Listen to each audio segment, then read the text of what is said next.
Hello everyone, and welcome back to another video with On Point Politics, another live stream.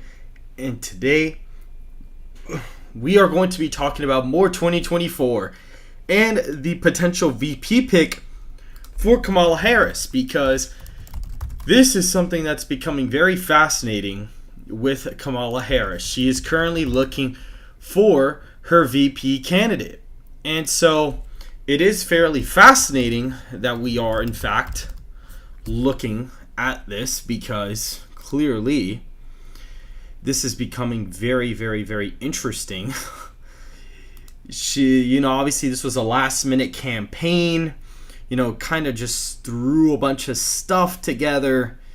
It's really not the most well-thought-out thing. They kind of threw her in last minute. We were going Democrat vice presidential nomination process 2024 wiki. Okay, here we go. And so here it is. So basically, the top candidates are Pete Buttigieg, which I'm going to get to him in a second because he's been floated around today. Governor Andy Beshear is in here. Roy Cooper, Mark Kelly, J.B. Pritzker, which they definitely, if they want to win, they should not pick him. Josh Shapiro is also in this list. Cedric Richmond is in here, which I have actually not heard about him being a choice, but that is pretty interesting. And Tim Walz, and we kind of saw him LARP around television. And we see, different people here. Declined to be considered was Joe Manchin, Wes Moore, Gavin Newsom, and Gretchen Whitmer, and they're pretty smart because they probably have 2028 ambitions. And we look at the national polls from the past, couple of weeks, and we see Pete Buttigieg basically leads the vice presidential polling there. But it is pretty interesting because I really don't think that Pete Buttigieg would in fact be her strongest pick, to be completely honest. I actually think that would be a horrible pick. We're going to look at chat here.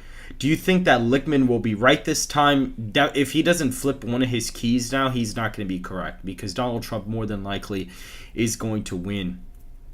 Are you a fan of Obama not endorsing her?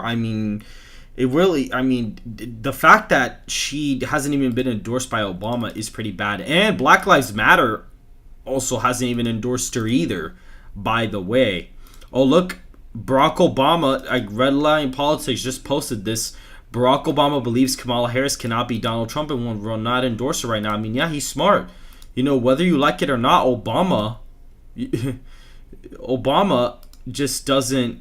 Oh man, and this may be interesting because if he throws in Michelle at the convention, that might be pretty interesting. Now again, it's not confirmed. She hasn't really shown aspirations to run, and it would really be a surprise pick if she kind of threw her in at the convention. But it is going to be a virtual nomination, so I believe that Kamala will probably end up getting the nomination.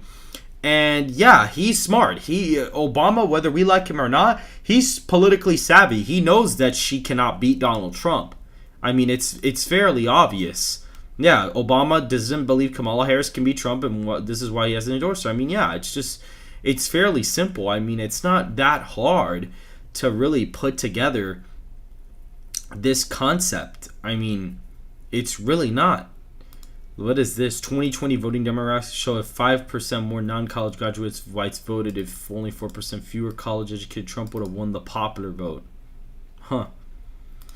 Well, clearly, Joe Biden is obviously gone now. Oh, okay, so here we go. Okay. All right, then. So it seems here, Chris from the Trump campaign, the main head says reliable sources confirm Kamala VP to pick Governor Shapiro from Pennsylvania. Well, that's incredible because, to be honest with you, if she picks Shapiro, again, charismatic guy, but he's very pro-Israel and he's Jewish. And at the end of the day, that's going to hurt her with some of the Democrat base, in my opinion. And J.D. Vance, really appeals to the Rust Belt quite a bit. And so that may just kind of cancel out some of the results. Now, you may see that my forecast is looking slightly different. You see states like Maine and New Hampshire already back to being red. That's because I was able to update some of the demographic information today using the national poll that we conducted. I kind of went through the demographics, and that is we finally implemented a new demographic model. And the reason why Trump is now winning Maine at large and New Hampshire in this forecast, unlike what I just had earlier today, is because Donald Trump is doing better with white voters and with basically every demographic except older black voters. And so that is the problem with Kamala Harris now. The fact she's doing that much worse with white voters is really hurting her in places like Maine and New Hampshire, which have a decent amount of these voters. So even though they are basically swinging to the left by a considerable amount, Donald Trump is just doing so well with white voters nationwide. That is going to be the case. And I did contact Civics. I did in fact contact Civics, and they basically ended up telling me that the state-by-state approval ratings for Kamala Harris will be, the state-by-state breakdowns will be updated for Harris by the end of the week. As of right now, we don't have those. I'm kind of using Biden's, essentially right now, and kind of fiddling with those in terms of the approvals. And so because of that, now at the end of the week, we're going to be able to get new data from Civics that shows Kamala Harris's approval ratings in every single state. And then we'll be able to do the differential favorabilities. And so like we can find the spread between their favorabilities, and that'll give us a more accurate picture of what's going to happen. Charizard for 2, thank you very much. Why is every pollster so Democratic leaning? The reason why right now a lot of pollsters have the race close or up is because they're having a response bias from Democrats being enthused to vote. And so what's going on with them is they're not sampling their polls. It's not that they're not sampling their polls properly, they're just not weighing their polls properly. When we released ours, we weighted by party because we had a Democrat plus 11 sample, which is not realistic to what the electorate would be. New Gallup polling shows that there's slightly more Republican registered voters than Democrats, and independents make up like a majority of the electorate. So it's kind of like that's why a lot of pollsters have such a Democrat-leaning bias, because even though they understand they have a Democrat-leaning sample, they're not weighing by party. They're weighing by a 2020 recall vote. They're weighing by other means that is not necessarily that accurate. Timothy, the keys do have a lot of accuracy. They did get some of them wrong back in the late 1800s and in the early 2000s. In the 2000 election, it famously got the election wrong, but the creator of the keys is just not using it accurately. He's not using the keys well this year. He's kind of become a partisan hack that's just been thrown around the sphere as cope, to be honest with you. And we see Minnesota is lean Republican. It's actually voting to the right of Virginia and New Hampshire in this forecast. Unlike my previous ones, that's because I kind of updated the demographic data. And what's pretty interesting now is that the Rust Belt, like I suspected, is voting to the right of Georgia, Arizona, those two states at least. Those states are trending to the left. And so that's starting now that the new demographic model was put into place. That's finally taking into account.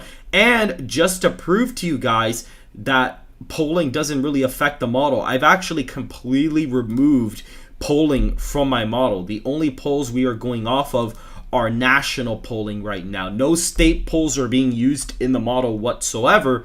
But for example, in the state of New York, I have a 10-point lead for Harris, basically. It's practically a 10-point lead. And our poll shows Harris beating Trump by 11 points. So it kind of lines up, give or take, in the state. Virginia, our last poll had it tied.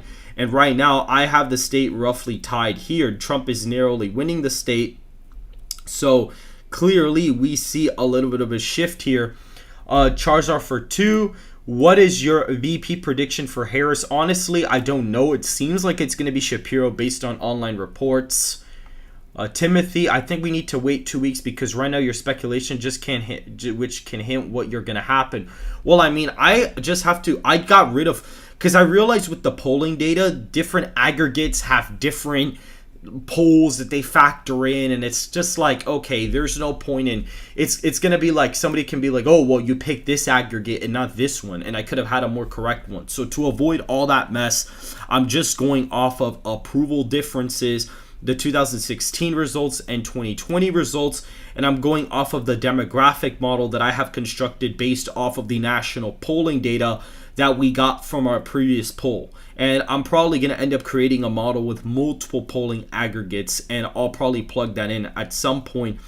And then we find the swings and the trends from 2016 to 2020, and that's where we kind of get this, system here per se.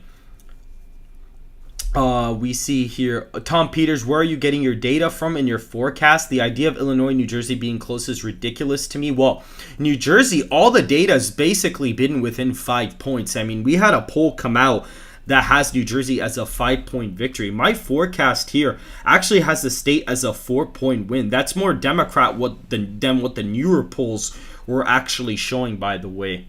Majestic 1888 for 10, thank you. Do you think Trump will have an easier time winning against Harris or Biden? Well, the data was showing that Biden would have done better, but Harris's approval rating went up on civics, and on top of that, the polling aggregates have been getting closer, and that's due to oversampling of Democrats and liberal media pollsters not necessarily factoring that in.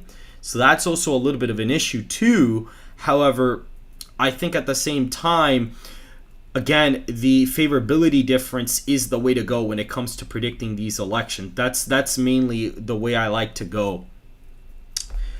We see Trump is the oldest candidate for president in America's history. It's time for him to hit the bench and retire. Well, I mean, he's the same age as Biden, and why is your username called Trump 2024 if you're just going to be bashing him? That doesn't make sense.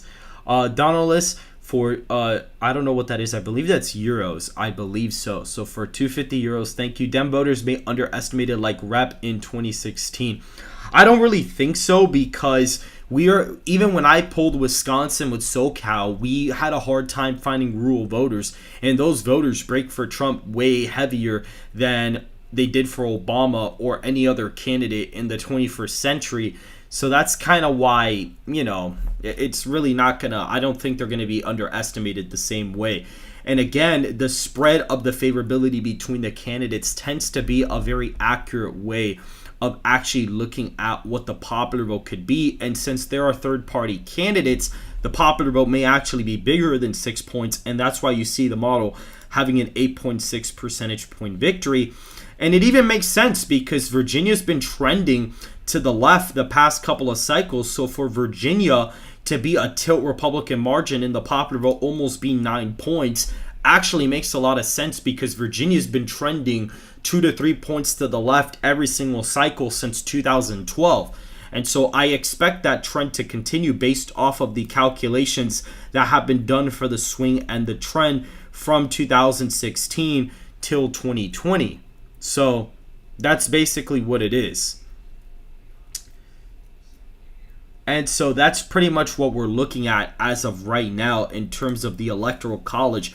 Arizona is also voting to the right of Georgia in this matchup, which again would make sense because Harris, I believe, will probably perform better in inner city Atlanta. So that definitely might be an influence. And the Rust Belt is now voting to the right of the Sun Belt in some places. Nevada is still a strong victory for Trump, and I think it's probably going to be fairly accurate because a culinary workers union just endorsed Trump for his no tax on tips policy, and this union backed Obama and Clinton back in 2008 and 2016.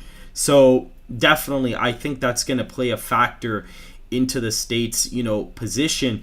And you may see states like Oregon and Washington be a little bit closer than what they would have been before, because of the fact that you are seeing a little bit of reversion with the white vote.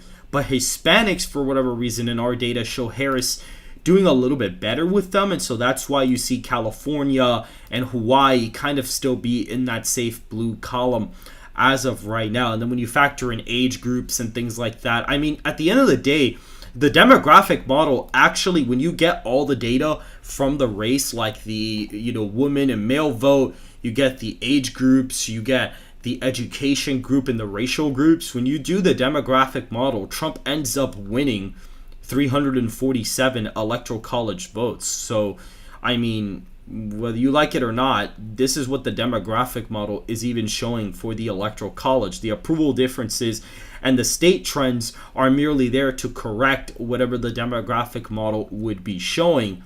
And so that's roughly what we're looking at right now. And we're going to look at chat really quick. Trump 2024. Let's see. Even there is a sugar Russ. Let's see. Trump has to treat Harris with cat gloves, so let Vance play bad cop. Checkers, not chess. I don't understand what you mean by that.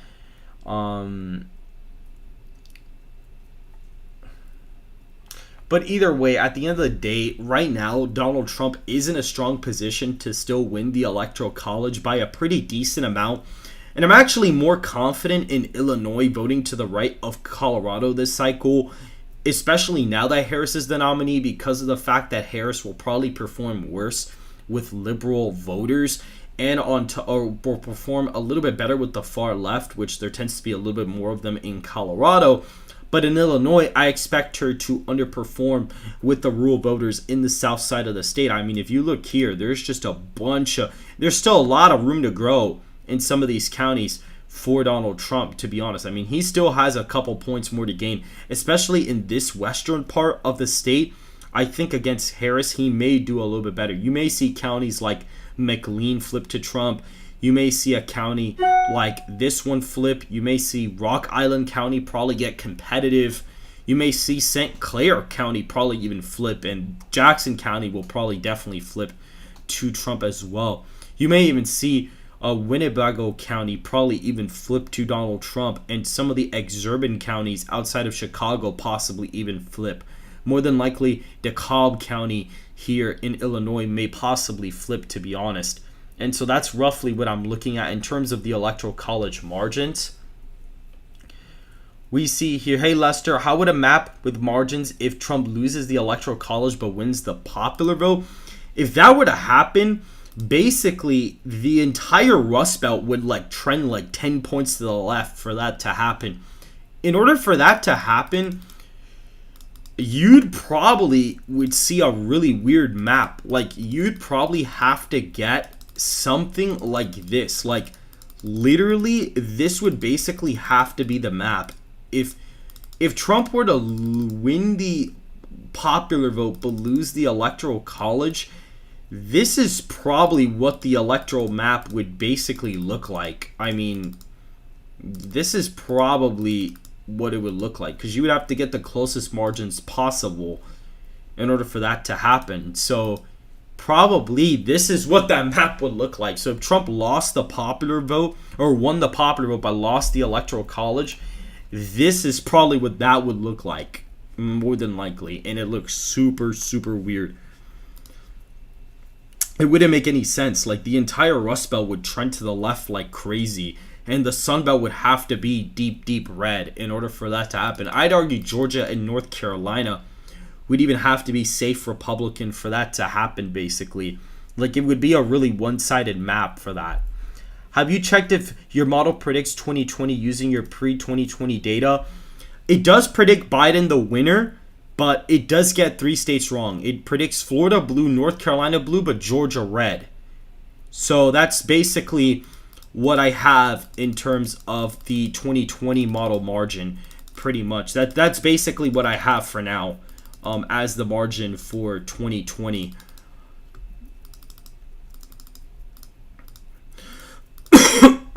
That's basically what I have. Is that I have it 334 to 204 for Biden against Trump in 2020, I believe. So the model actually used to overestimate Biden, by the way, which is pretty hilarious, because a lot of people are saying, oh, your model probably overestimates Trump in previous years. It actually doesn't. It actually underestimates Donald Trump by quite a bit. So that's pretty interesting. In 2016, it also predicts Hillary the winner. It's a close election there, but it's pretty close. In 2012, it actually got it pretty accurate. It actually only got Nebraska's second wrong. And in 2008, it ended up getting Indiana and North Carolina wrong. And obviously, I wasn't around for those elections, but I basically reversed engineered my model to go back to those years. 2004 is when the model's the most iffy. 2004 is when the model is just really off.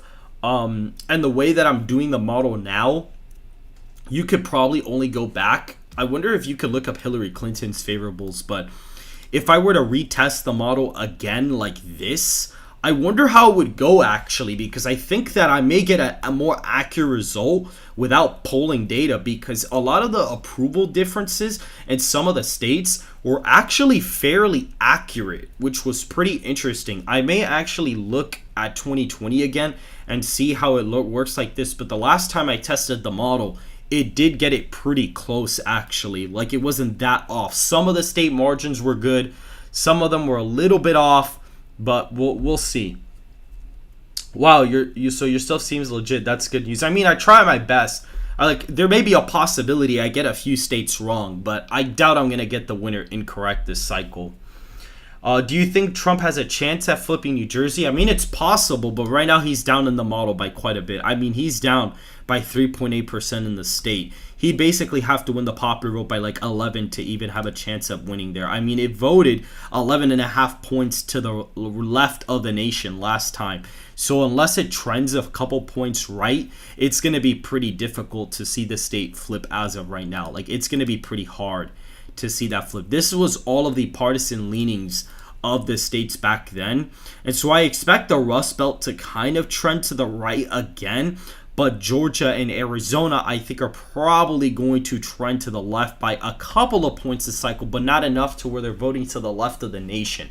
That I don't think is going to happen. However, I do think that Kamala Harris is probably going to do better in Georgia and Arizona than she is in the Rust Belt. And that's what the new demographic model reflects. She's technically performing worse up here retrospectively compared to Biden than when she was in the Sun Belt. In the Sun Belt, I think Georgia right now is like a 10-point win for Trump, and Arizona is 11 points for Trump, but Wisconsin is 12 points for Trump. Pennsylvania is like almost 14. North Carolina is 14, Nevada's 14, and Michigan's like 12. So Trump is performing slightly better in the Rust Belt than he would be in Georgia and Arizona, because these states have more suburbanite voters that tend to be more white liberal resist libs, and that's kind of being picked up in the model right now. Fist of Legend for another 10. Thank you. I would really love to see a video where you go really into the details about your model and run it through some stress tests. I mean, I could do that for a video just to see. It would take me a bit to get that set up, because I am gonna probably have to that's gonna take me a bit to set up, because I would have to redo the model for like 2020. And that's probably the only one I'm going to be able to go back to now, because of the fact that Civics may not have the approval rating data, but I feel like I may be able to get a pretty accurate result going back to 2020. Like, I may actually be able to get a pretty accurate result if I were to go back to that election. More than likely, I would be able to get a fairly accurate result. Probably even more so than the previous version of the model, which used to use polling data, but we're not including state polling data. We are only using national polling data. But the approval differences in all of these states in the demographic model is going to counteract any oversampling of Democrats that you would have found in previous polling data as well. So that's definitely something to take note of as well. Larry Deno, do you think Kamala Harris will surge in the polling? I mean, she is surging right now in the polling. I mean, that's what's going on right now. She's having a little bit of a honeymoon phase, but it depends. I mean, right now, Donald Trump and Harris are actually scheduled for a debate on ABC News on, I believe it's September 10th. So the debate is literally a month and a half away. It's not that far. And the DNC is right around the corner. It's not like we have a lot of time either. So things are going to be pretty fast-paced right now, for sure, 100%. But based off the new demographic model, you know, that's basically what we're looking at right now in terms of a demographic model. Oh, look, Obama's very upset over Kamala becoming the presumptive nominee and hasn't endorsed her because she thinks he'll lose to Trump. I mean, that'll be pretty interesting. I think that, yeah, he is pretty savvy, but I wonder if they do run Michelle, because her latest polling data was pretty impressive. I mean, she was leading Trump by 11 in a pollster where everybody else was down by like quite a bit. So that is very fascinating. I wonder if we could look up Michelle Obama's favorability ratings, because I think that would be very interesting. Approval rating. I'm very curious to see if they have favorability ratings for her. Let's see what YouGov is. She's at 58% according to YouGov. That's pretty interesting. We see here Donald Trump, Michelle Obama most admired in 2020. Huh, that's interesting. 18% named Trump as the most admired man. Barack Obama takes place 15%. Okay. Oh, but this is not really anything political. This is more of like a, okay, I see. Okay, I get it now. Michelle Obama favorability is probably going to take me to the same page. I wonder if they actually... Oh, okay, this might be a little bit more accurate, because this actually tracks the... Okay, so she's like at 55% right now, practically. Like, and that was in 2020, so... That was an older approval rating. I wonder if they should start... I wonder if we should start testing her, to be honest, because that would be... Oh. MX100. I honestly don't know what that stands for. What does that convert to? I actually don't know what that converts to at all. But thank you very much, my friend. Saludos. I would like a best case scenario map for Trump and moderately scenario map too. Thanks. Well, I think that Trump is probably his best case scenario. I like ranting. Dude, I didn't even know you streamed. I've been wasting my life. Thanks. Imagine nobody gets the nomination and we just get RFK versus Trump. I mean, if it's RFK versus Trump, I would actually be a little bit scared for Trump. I think he may be the favorite still, but I think that RFK Jr. would probably be able to make the race competitive. Do you think that Illinois will flip? Probably not, but it is going to be closer than people expect, because Trump has really bad, or Kamala has really bad Midwestern appeal. Like, she doesn't appeal to anybody in the Midwest, and Trump is really maxing out with having JD on the ticket, so that's definitely going to be something interesting as well. RFK is definitely not going to be the Democrat nominee. Probably not. Steph, it's $5 US. Okay, well, I was just confused because I've never seen that before, but I appreciate the dono either way. So that is, it's kind of interesting because, like, man, I don't know, because if they were to run Michelle, I don't know, man. I think that, honestly, if they were to run Michelle, I think she could give Trump a little bit of a run for his money. I'm not going to lie. I would be a little bit scared if they ran her, to be honest. I would be kind of worried if they did. I mean, clearly she doesn't have any government experience, but, I mean, at the end of the day, she is the wife of the former U.S. President Barack Obama, who is fairly popular. So I honestly don't know what would happen if they ran her, unfortunately. I'm not sure, because it could either be like a super strong political play and they end up getting a bunch of votes, or it would end up just going terribly. It would just either... It's going to be one of those things where it either works out really well or really badly. Now, I think that Michelle Obama, to be honest with you, would not do good in rural areas at all. So I honestly think that Michelle Obama, yes, she would get high turnout in some city areas, but I think she wouldn't do well with white voters. I think that with African-American voters, she would probably do slightly worse than Biden did in 2020. And then possibly with Hispanics, she would do better than on average. Because it would be kind of hard to tie her to the border, to be honest. Like, it would be hard to tie her to a lot of issues. Now, I think, does she appeal to the Midwest? Probably not. I don't think she would appeal to the Midwest at all. I actually think that Iowa would probably be safe anyway. But I think California would be safe. I think Washington, Oregon, like the major city areas would go really heavily for her. I think Hawaii, you may see Hawaii get closer because that state trended to the right a lot the past couple of years. And I think that even though it's going to be hard to tie her to some of the Biden administration issues, I think it's going to be easier to tie her as being a very establishment pick. And on top of that, it would also come after we would expect Kamala Harris to be the nominee. So it's kind of like it would be a really bad, it would be a really risky play to do, but I think she probably would do better than Kamala, to be honest. Colorado and Illinois, I'd expect Illinois to be under 15, but not under 5, just because Trump would do really well with white working class voters. I think Trump probably wins Wisconsin by like 3 points. I think that Trump probably wins Pennsylvania by like a point or 2.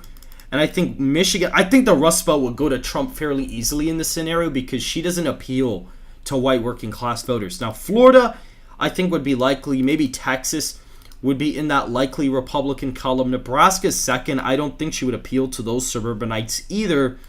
And I think Delaware and New Jersey would be closer.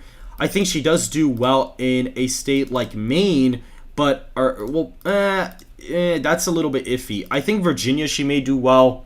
I think in Minnesota, she may do well enough in those Twin City areas, just enough to be able to turn out some of those Twin City voters to be able to vote for her. And then I think probably New Mexico, it's interesting because I think Trump would do very good with Hispanics here. I think she would do better with black voters, but I think Hispanics and African white voters, I think, would just still shift to the left from 2020 either way. So I think New Mexico maybe is lean. Nevada, I think, ends up going for Trump easy. That gets him over the finish line. I think North Carolina would probably be under 5 just because Michelle would do well in some of the inner city areas. But again, rural turnout would be really good for Trump in this. I think Georgia would be close. I think that she would get record turnout in the Atlanta suburbs and just the city of Atlanta in general. I think she would do well, but I think that Trump could narrowly win it against her. Maybe she does actually pick it off, but it really would depend. I think the Sun Belt would really trend to the left. And I think she does win Arizona. I think she does actually get Arizona either way.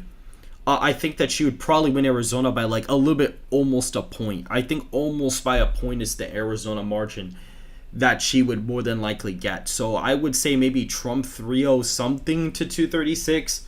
Possibly she wins Georgia. That's kind of what I would see in the Electoral College. So it's kind of like a better version of Harris, basically. But I think that Trump would still beat her anyway. And that's just my opinion. I think that's really what you would see happen in that scenario. But at least for right now, we're not going to really have to worry about that. And Trump is beating Kamala very easily at this point in time, based on the polling and my own estimates. In this scenario, I generously bumped Kamala up considerably in the following subgroups: Black, 90, Hispanics plus 40, non-college plus 30, 18 to 44 plus 30 each, females plus 15 based on Trump, whites plus 15, males 10, non-college 11. It's 538 demographics model. It won't be perfect, but it's a very good thought experimenting to prove that Kamala Harris can improve on every Democrat-based subgroup from Biden 2020. And if Trump simply gains a little bit among whites, males, and non-college, he can win without even getting that close in the national popular vote, thanks to Wisconsin and Pennsylvania. Yeah, this guy actually has a really good point. I mean, and Michigan would probably flip either way as well. Michigan probably flips. At this point, Michigan probably goes red before even Georgia, Arizona do, just because of the fact that Trump is going to accelerate the trends in the Rust Belt now that Kamala is the nominee. For reference, something like this is, I believe, where the electorate is at with the starting point at 2020, ignoring those crazy crosstabs where Kamala Harris only leads black vote by 50. Nah, I don't think that, no, I don't think this is the case. I think that Kamala is going to struggle with African American voters, and I think that she's going to do very bad with 18 to 29 voters. What did he say, man?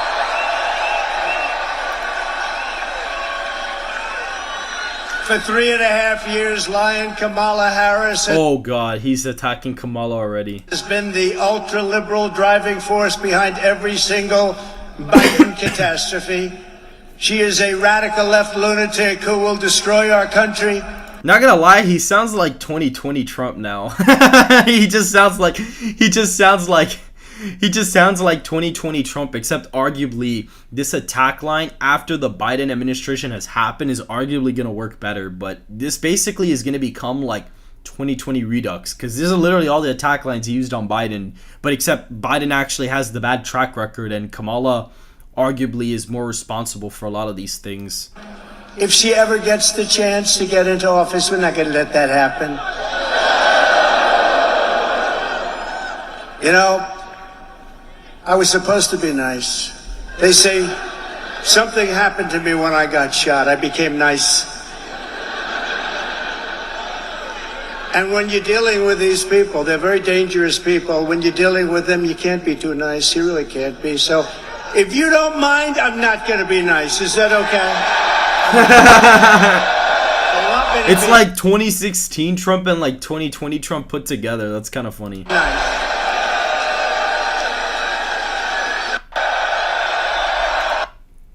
Well, I mean, now that they have an actual record, it's going to be effective. I mean, because now they actually have a record. No, but like Thomas, with Kamala, it actually sticks because she actually is a very far left senator. Joe Biden, arguably before 2020, is really not far left. I mean, he's ended up being a decently far left president, to be honest with you. But Kamala Harris was rated the most liberal senator in the nation, even more than like Bernie Sanders. Like, how are you more liberal than Bernie Sanders? Like, to be honest. So definitely, I think that probably it's actually going to stick more. Okay, look, see, this is good. I like that he's talking about this. Donald Trump declares victory over Joe Biden after he dropped out. I mean, yeah, he should, because Joe Biden quit the race at the end of the day. It says Joe was threatened with the 25th Amendment by Democrat leaders in a very undemocratic move. I mean, no, he's right. I mean, he's right. In the history of our country, crooked Joe Biden. He quit because he was losing so badly in the polls. He was down in every single poll and down by a lot, so he quit. But really, what happened was the leaders of the Democrat Party, in a very undemocratic move, the bosses, they said, either you get out or we're going to throw you out using the 25th Amendment. That's what happened. You know that. So, well, you know that. That's what happens. That's what happens. These are nasty people, the Democrats, so we better beat them or we're not going to have a country left. You're not going to have a country left. So now we have a new victim to defeat. Lion Kamala Harris, Lion, L-Y-I-N apostrophe. As you know, 3 days ago... No, that's good. I like the fact that he's mentioning that because it's true. Like, I mean, at the end of the day, whether you like it or not, I mean, no matter what Harry Sisson says, no matter how much he does tricks on Kamala Harris's thing, it doesn't matter. I mean, it is a undemocratic move of what they did. It's undemocratic for them to throw out their elected nominee that got 14.5 million votes in a primary, and now we're going into the election with the Democrat nominee having 0 primary votes. And then when you tell that to Democrats, they're like, oh, but you're coping. You're just coping. We're like, no, we're just stating a fact. Like, you guys basically cooed your own nominee that actually got the votes. And the last time that this happened on the national level was 1968, when Lyndon B. Johnson essentially dropped out of the race, and Humphrey got like 2% of the national popular vote in the primary. And look what happened when he ran. I mean, basically he got wiped out completely in the Electoral College. Now, the popular vote was somewhat competitive, but you basically got destroyed pretty much. I mean, and this is comparing it to 1960. I mean, Nixon did exponentially better. I mean, 2020, you could arguably compare 1960 to the 2020 election, to be honest with you, because this was a really close election like 2020 was, and then you had Nixon rerun against the person that wasn't even the incumbent. And now you get this. 1960 to 1968 is a prolonged version of the 2020 and 2024 cycle effectively. Like you see here, Wisconsin, 3.7. Here, it was roughly the same amount.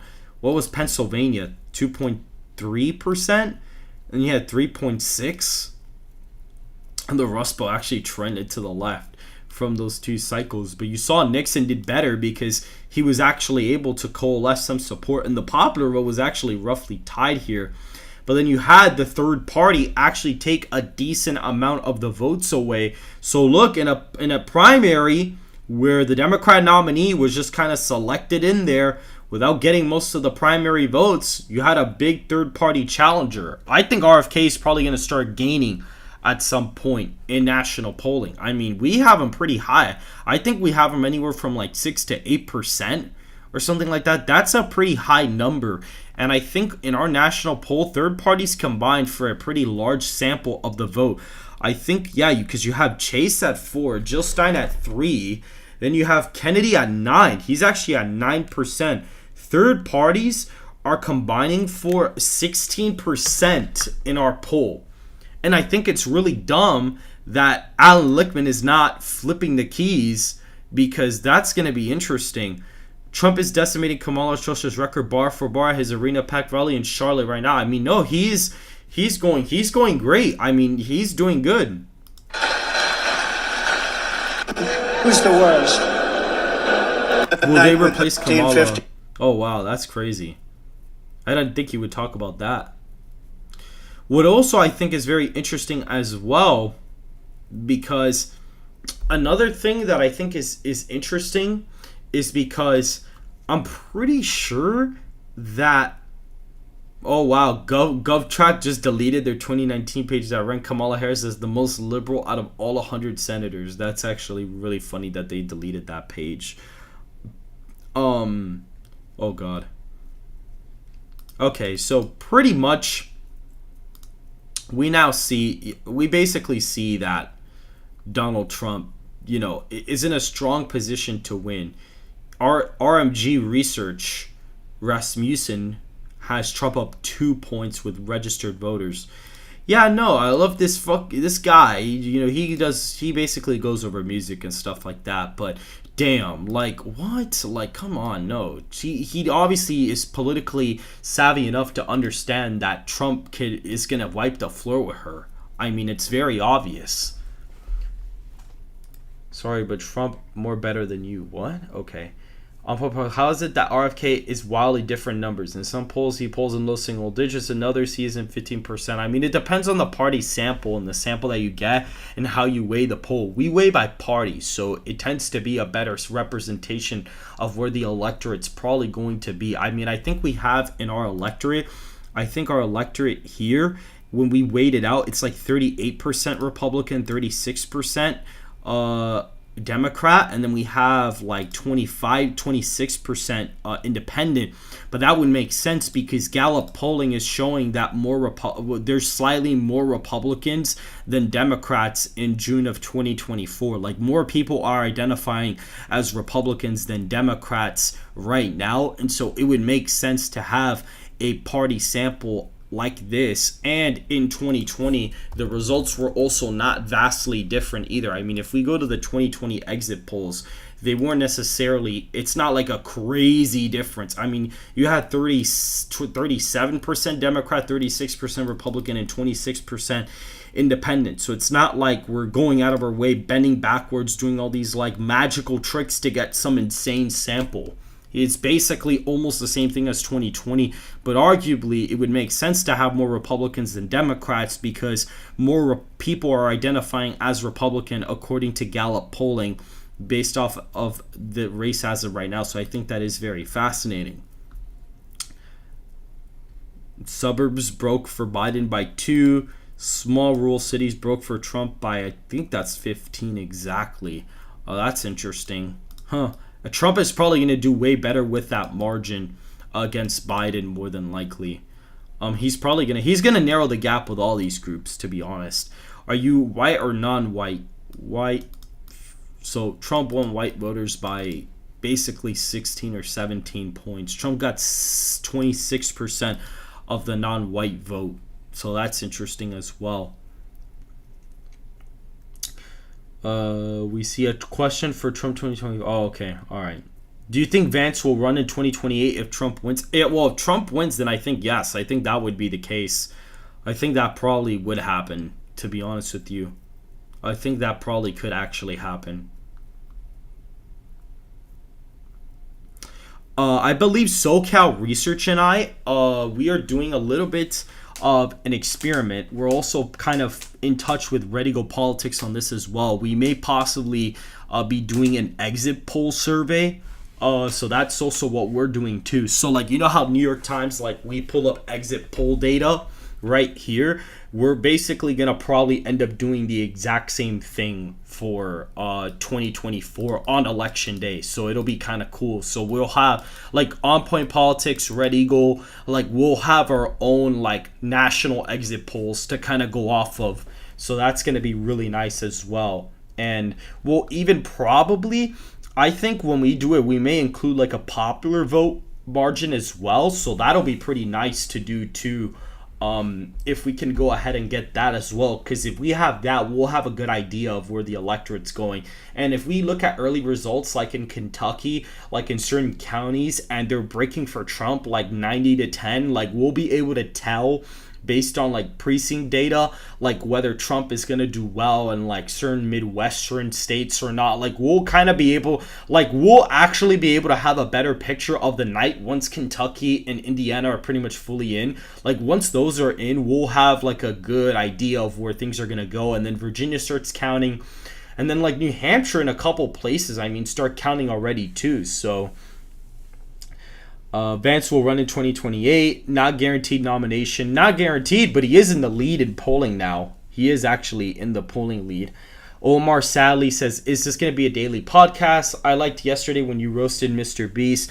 Probably this is going to be daily. I know that possibly for like a day or two, probably actually for like a week, I may not be able to do it live because I'm going to be at my house in Miami for like a week. Because I'm going to be moving out of the place I'm staying at now here at university. So I'm going to have everything in storage, and then I'm going to go down there for like a week just so I can stay there. And then I basically move back up when I move in, basically. Like that's pretty much it. Just to think it was possible to have Kamala there for 8 years. Imagine the extreme liberal policies. I mean, no, yeah, if Kamala gets in, I mean, we're cooked because amnesty is gonna go through. Like she'll give all the illegal immigrants amnesty, and at that point, we're not gonna probably win an election at that point. To be honest with you, everything would be completely different if that were to be the case. Like, even if a Republican were to win the election, like my model would probably have the Democrat winning easily just based off of the demographic margins that we'd be expecting from having mass amnesty passed pretty much. Like it would not be great if that happened.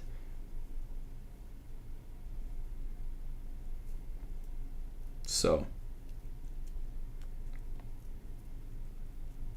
that's pretty much what we're looking at right now in terms of the electorate. And oh, come on.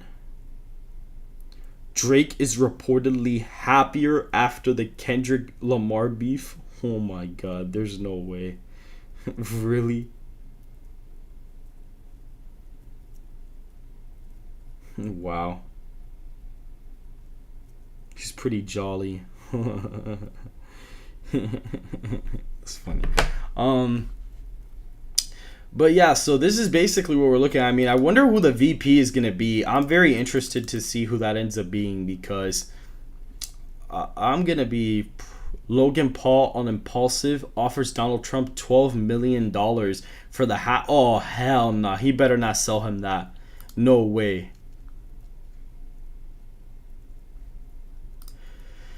Bashir of Kentucky, I mean, he'd be all right, I guess. I mean, he'd be all right.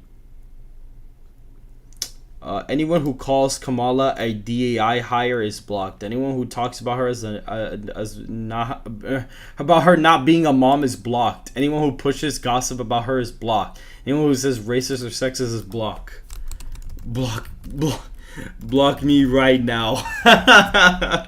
Bro, this guy, bro, he's just like, if you speak facts about Kamala Harris, you're blocked. That's basically what he's saying, because this is arguably all true. Kamala Harris is a DEI hire. He literally picked a black woman. That's literally that was the criteria for his shortlist. Literally everybody in his shortlist was a black woman. That was literally the entire point. Bruh, ain't no way, boy. Congresswoman, do you think Kamala Harris did a good job as the border czar, yes or no? I don't know who Kamala Harris is. She's the vice president. Boy, oh my god, these people are just it's embarrassing. She probably meant it as in like, oh, you're not pronouncing her name right, because apparently it's like, it's not Kamala, it's Kamala or something like that. I don't know, but this is a really stupid response. Woman already beefing, but I had breakfast. But did I have breakfast this morning? What? It's about mispronouncing. Okay, I guess, but it still sounds really dumb when she says that, though. It still sounds kind of dumb. Yo, not gonna lie, if Alan Lichtman does not flip his keys right now, that's gonna be a wow. The fact that that's crazy. Okay. Oh my god, is that JD? Oh yeah, that is JD. That's funny. That is JD Vance. Bro, what? You're considered the most liberal United States senator. Somebody that said that, it was actually Mike Pence on the debate stage. Actually, nonpartisan GovTrack has rated you the most liberal senator. That's funny. No, yeah, I don't expect. I mean, she's probably gonna get a boost. What? 91.2% of Georgetown University students vote to house. Oh wow, that is wow. What? Wow. Okay. Yeah. Wow. That is actually crazy, bro. That is horrible. That is not good. And I'm only saying this because, bro, it's like, at the end of the day, like, it's inappropriate for you to stick a dude in a dorm with a bunch of girls. Like, that's not appropriate. If it's an on-campus dorm, that's not appropriate to be housing a dude with a bunch of girls. That's not appropriate. I mean, if you're off campus, I mean, do whatever you want. I don't care. But if you're on campus and you're housing, like, intersexually like that, that's just kind of weird, to be honest. Like, that's not appropriate to me at all. Wow, that is in 91%? Wow, that is crazy, bro. Wow. I would not have thought it would have been 91%. Jesus Christ. That is really high. Thinks women should have families. Dems. Think you could change your mind on gender on a whim. Can't define what a woman is. Who has the weird view on gender again? Oh, what? Bro, are you serious? There's no way that Political actually wrote this, bro. Wait until you find out how Democrats think women can you. Yo, okay, this is pretty funny. I'm gonna quote this.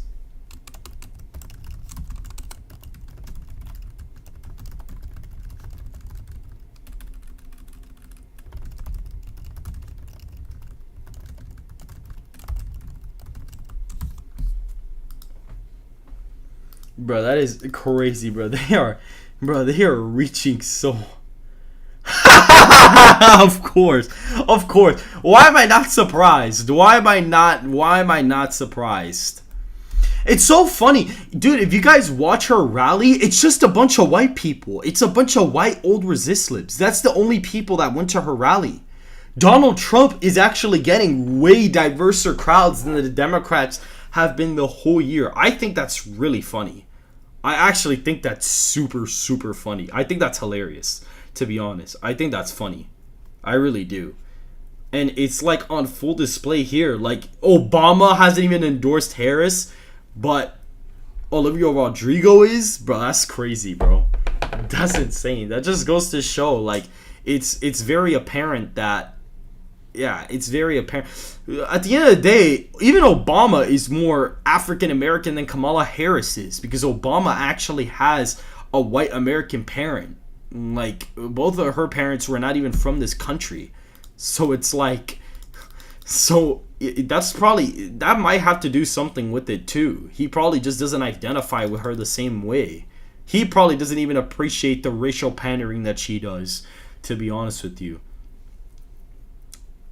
So, I mean, oh, Fox News invites Trump and Kamala to debate on September 17th. Not gonna lie, that would be pretty crazy if there was a debate like a week, like a back-to-back, because I know usually it would be like a 2-week difference, right? Like the debates would be like 2 to 3 weeks apart. But it would be crazy if we get one debate on the September 10th and then we get one on the 17th. That would be nuts. That would be crazy if we had that. That would be insane. Wow. That would actually be crazy if they did that. That would be nuts. Wow.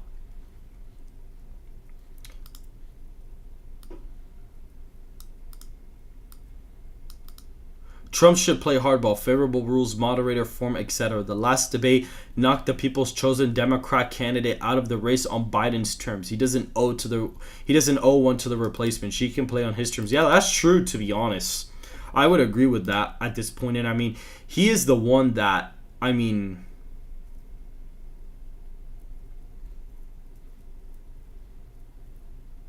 that's funny.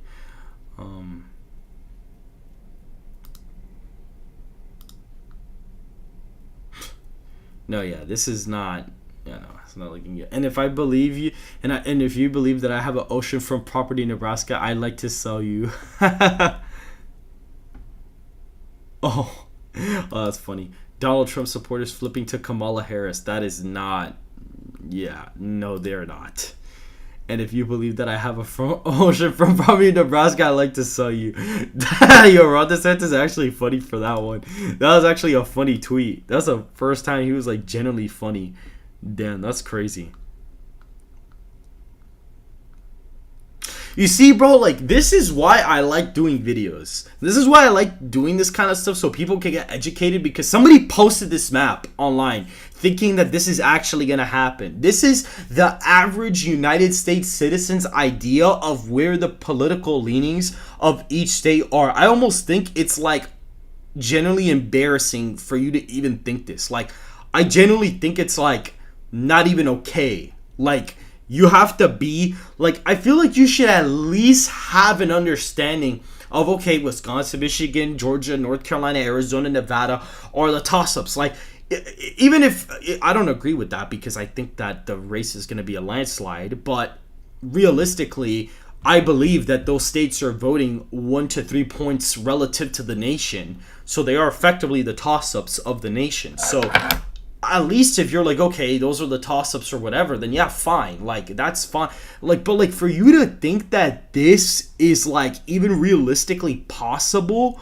like, this is almost impossible, because if Trump was winning Illinois, that would mean that Chicago would basically be like really to the right. Like, it wouldn't even make any sense. Like, the demographics for this to happen would have to be ridiculous. Like, I don't even know, because Illinois has a bunch of rural counties that are very similar to the ones in Wisconsin, Michigan, Pennsylvania. So it's like, there's literally no way that this would happen. Like, this is basically impossible. There's no demographical possible way that this would even occur. Even Obama didn't win North Dakota and South Dakota, and he got under 10 points in those states. So that is pretty crazy, to be honest.